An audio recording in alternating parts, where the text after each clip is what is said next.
નમસ્કાર ખેડૂત મિત્રો, એગ્રીબોન્ડ વતી હું અશ્વિન કલસરિયા આપ સૌનું હાર્દિક સ્વાગત કરું છું. આશા કરું છું આપ સૌ કુશળ હશો.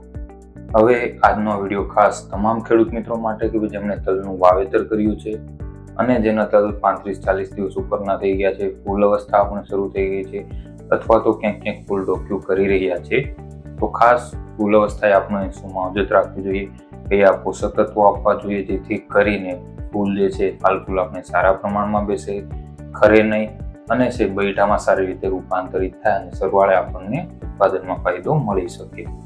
આ સિવાય અમુક રોગ જીવાતનો પ્રશ્ન પણ આ અવસ્થાએ રહેતો હોય છે, તો એની માવજત માટે આપણે શું કરવું જોઈએ, ખાસ એની પણ આજે ટૂંકમાં ચર્ચા કરીશું. એ પહેલા સૌપ્રથમ આપ સૌ જાણીએ છીએ કે ભાઈ હાલે ગુજરાતભરમાં મોટા ભાગના જિલ્લા અને તાલુકાઓમાં કમોસમી વરસાદ કે જે માવઠું જે છે એની અસર જોવા મળી છે. અમુક સ્થળોએ કરા પડવાના પણ આપણે જોયું હશે. ઘણા ખેડૂતોના જ્યારે પાકના હમણાં ફોટો કે વિડીયો આવ્યા હોય છે તો જોઈએ કે ભાઈ શિયાળુ પાક અમુક જે ઘઉં જેવા પાક જે ઊભા હતા કાપણીની અવસ્થા પર આવી ગયા હતા અને આખો પાક ઢળી પડ્યો છે. ઘણા ખેડૂત મિત્રોના પાક ખેતરમાં જતા કાપણી બાદ જેને ઘણું નુકસાન થયું છે અને માર્કેટ યાર્ડમાં પણ જે જણસી હતી એમાં પણ ખાસું નુકસાન અત્યારે જોવા મળી રહ્યું છે.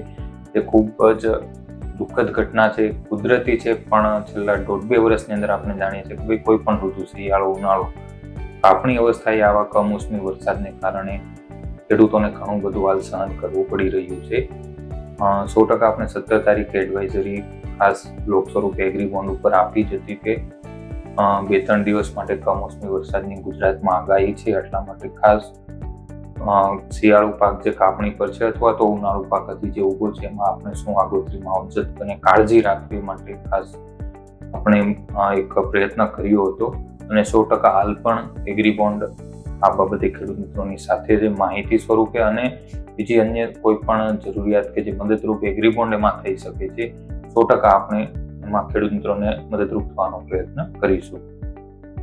હવે વાત કરીએ તલના પાકમાં. ફૂલ અવસ્થાએ આપણે સૌ જાણીએ છીએ કોઈ પણ પાક હોય છે એટલા સારા પ્રમાણમાં ફાલ ફૂલ બેસશે એટલું જ સારું આપણે એમાંથી ઉત્પાદન લઈ શકશું.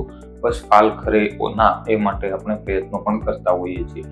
સૌ જાણીએ કે ફોસ્ફરસ પોષક તત્વ જે છે એ આ અવસ્થાએ ખૂબ અગત્યનું છે ફૂલ અવસ્થાએ કોઈ પણ પાકમાં, કે જેથી સારા પ્રમાણમાં એની અંદર ફૂલ બેસે, ખરે નહીં અને આપણે ફળમાં રૂપાંતરિત થાય.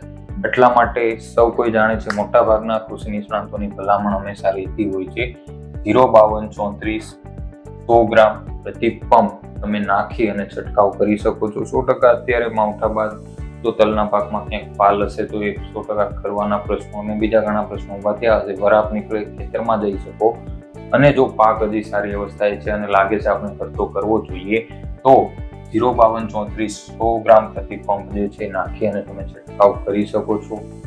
આની સાથે ખાસ બોરોન 20% 10 થી 15 ગ્રામ પ્રતિ પંપ આ નાખી અને તમે છંટકાવ કરો છો તો સારું રિઝલ્ટ આપણને ફાલ ફૂલમાં મળી શકે છે.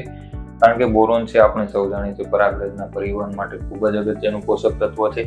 એટલા માટે 05234 અને બોરોન 20% જે છે ખાસ ફૂલની અંદર ફૂલ અવસ્થાએ તલમાં તમે ઉપયોગ કરી શકો છો. હવે અત્યારે માવઠાના લીધે જે અસર થઈ હોય છે તો 100% એ માટે હું ટોનિક, પ્રોટીન છે કે એન્ઝાઇમ છે એનો ઉપયોગ કરવાની ભલામણ 100% કરીશ.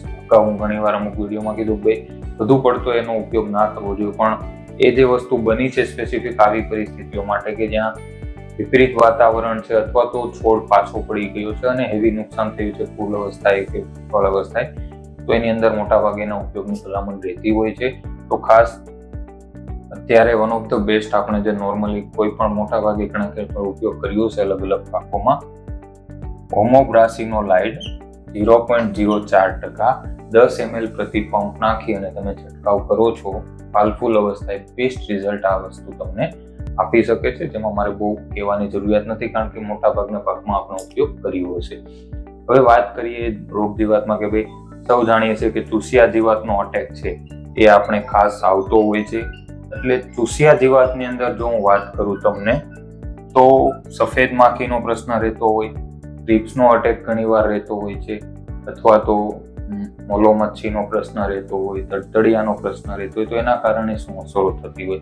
મોટાભાગે થોડા સમયથી સફેદ માખીનો અને થ્રિપ્સના અટેકના પ્રશ્નો આપણને જોવા મળતા હોય.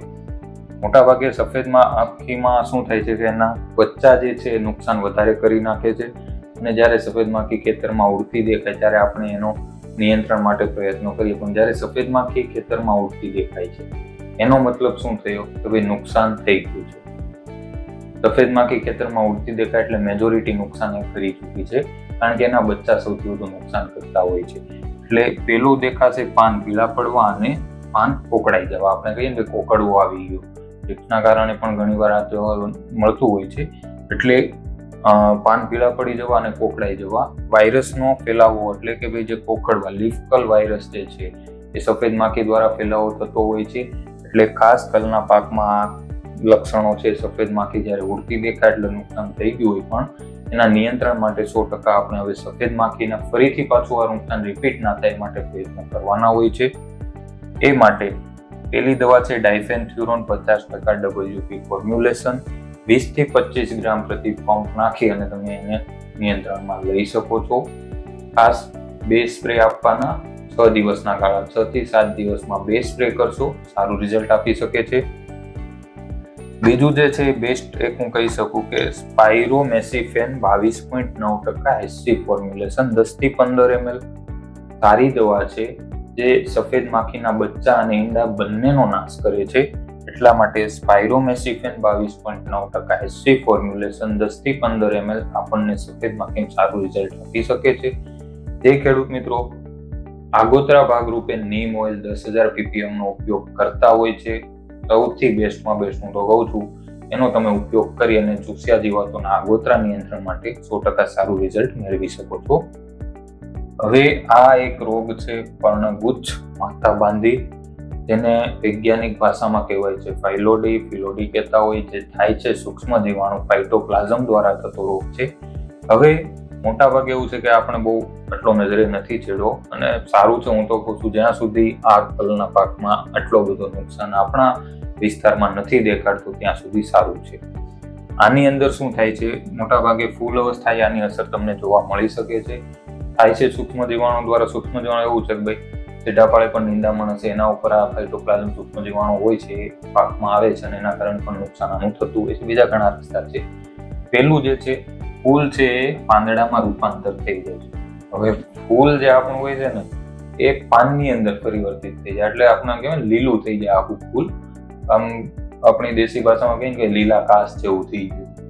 ફૂલ પાંદડામાં રૂપાંતરિત થાય. હવે ફૂલ પાંદડું બની જાય તો 100% ફળ બેસવાના નથી, એટલે એમાં બૈટા બેસતા નથી અને સરવાળે આપણું ઉત્પાદન 0.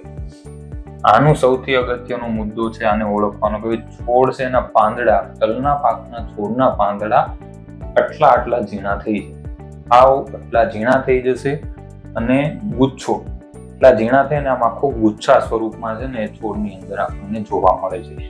હેવી અટેક થઈ ગયો હશે ને, બહુ ફેલાઈ ગયો હશે રોગ ખેતરમાં, તો આખો છોડ આપણે કેમ છાવણી પતલી આખી ઊભી કરીને કેમ થઈ જાય, આખો છોડ એવો થઈ જશે. એટલે ખાસ આ રોગનું દરેક મિત્રોએ ધ્યાન રાખવું. અને સૌથી અગત્યનું છે આ થાય છે સૂક્ષ્મ જીવાણુ દ્વારા, પણ મેજોરિટી જે છે આખા ખેતરની અંદર ફેલાવવાનો તડતડિયા, લીલા તડતડિયા જે જેસીડ કહીએ છીએ એના દ્વારા આ રોગનો ફેલાવો થતો હોય છે. ઘણીવાર ખેડૂત મિત્રો એમ કહે ને કે ભાઈ તલમાં માથાબંધી થઈ ગઈ છે, માથું બંધાઈ ગયું છે મારે તલમાં, ખાસ આના લીધે. હવે આમાં ખાસ સૂક્ષ્મ જીવાણુ ધારો કે 2-3 છોડમાં અસર દેખાય છે, સૂક્ષ્મ જીવાણુ કોઈ નિયંત્રણ નથી, છોડ કાઢીને જમીનમાં દાટી દો. લીલા તડતડિયાના નિયંત્રણ માટે તરત સ્પ્રે કરો. ઇમિડાક્લોપ્રિડ 17.8% SL ફોર્મ્યુલેશન 7 થી 10 ml પ્રતિ પંપ આપણે ઉપયોગ કરી શકીએ છીએ.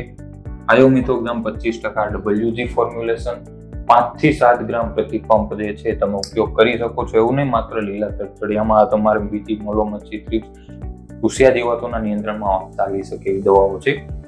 હવે એવું થઈ શકે કે ભાઈ સફેદ માખી અને લીલા તડતડિયા બંનેના નિયંત્રણ માટે કોઈ સારી દવા આપણે મિક્સમાં ઉપયોગ કરવી હોય તો પહેલી બેસ્ટ દવા જે છે એ છે પાયરીપોક્સિફેન 10%, એની સાથે ડાયફેન્થ્યુરોન 40%. 30 ગ્રામ પ્રતિ પંપ નાખીને સ્પ્રે કરશો. ખાસી ચૂસ્યા જીવાતમાં, ખાસ સફેદ માખી, લીલા તડતડિયામાં સારું નિયંત્રણ આપશે. બીજી બેસ્ટ જે છે એ છે ફ્લોનિકામિડ 15% અને ફિપ્રોનિલ 15% WDG ફોર્મ્યુલેશન 10 થી 12 ગ્રામ પ્રતિ પંપ.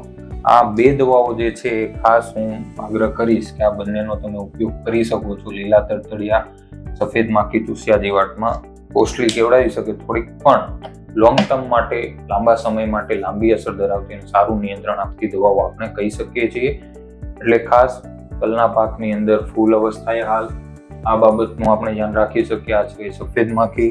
આવા રોગ જીવાતમાં પણ ખાસ દરેક ખેડૂતોએ ખૂબ ધ્યાન રાખવું અને ખાસ દવા ખરીદો છો તો ટેકનિકલ અને એક સારી કંપનીનું ખરીદવાનો આગ્રહ રાખવો. હમણાં ઘણા ન્યૂઝમાં તમે કિસ્સાઓ જોયા હશે કે ભાઈ અમુક નામ ભળતી નામચીન એટલે MNC કંપનીઓની નામ ભળતી દવાઓ માર્કેટમાં અત્યારે વેચાતી હોય છે. તો ખાસ એ દરેક ખેડૂતો એનું આપણે ખાસ એક ધ્યાન રાખવું જોઈએ. આ સિવાય 100% હજી તમારે કોઈ પણ તલના પાકમાં, ઉનાળુ કોઈ પાક છે, અડદ, બાજરી અથવા ખેતીને લગતો કોઈ પ્રશ્ન રહેતો હોય તો આપણી વેબસાઇટ www.agribond.in ઉપર જઈ અને પૂછો પ્રશ્નની અંદર તમે જાણ કરી શકો છો.